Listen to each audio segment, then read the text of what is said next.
குழந்தைங்க சாப்பிட மாட்றாங்க. இதுதானே முக்காவாசி பேரண்டோட கவலையாவே இருக்கு. ஒரு குழந்தை சாப்பிடாம இருந்தா பரவால்ல. ஏன் இவ்ளோ குழந்தைங்க வந்து அடம் பிடிக்கிறாங்க, சாப்பிட மாட்றாங்க அப்படிலாம் சொல்றீங்க? இந்த யானைக்கு உருட்டி உருட்டி குடுப்பாங்களே, அது மாரி நீங்க குடுக்க ஸ்டார்ட் பண்ணீங்க அப்படின்னா, குழந்தை பயந்துரும். குழந்தைங்க அதுக்கப்புறம் சாப்பிடவே வரமாட்டாங்க. டாண்ட்ரம் இன்னமும் இன்கிரீஸ் ஆயிரும். குழந்தை சாப்பிடறதுக்கே உட்காராது. நீங்க வந்து அடம் பிடிக்கிறீங்கன்னு சொல்றீங்க.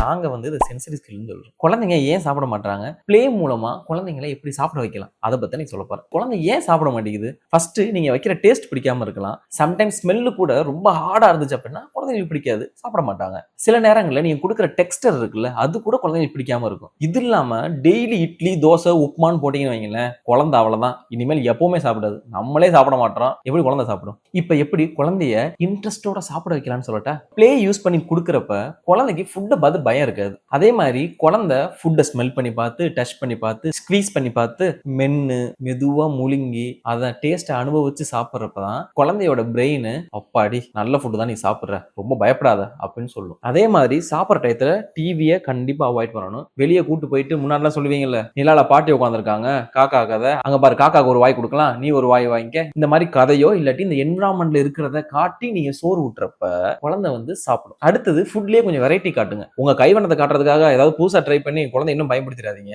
எப்படி கொடுக்கலாம் அப்படின்னா, ஒரு பேர்டோ அனிமலோ வர்ற மாதிரி தோசையோ ஆம்லேட்டோ இது மாதிரி ஏதாவது பண்ணி தரீங்க அப்படின்னா குழந்தைங்க வந்து ஃபுட் எடுத்துக்குவாங்க. இதுக்கும் மீறி குழந்தை சாப்பிடல அப்படின்னா ஆக்குபேஷனல் தெரபிஸ்டையோ இல்லாட்டி ஃபீடிங் தெரபிஸ்டையோ ஸ்பீச் தெரபிஸ்டையோ சஜஷன் வாங்கிக்கிறது நல்லது. எப்பவும் சொல்றது தான், ஒரு நாள் பண்ணிட்டு முடியலன்னு சொல்லக்கூடாது. ரொட்டீனும் கன்சிஸ்டன்சி ரொம்ப முக்கியம் மக்களே.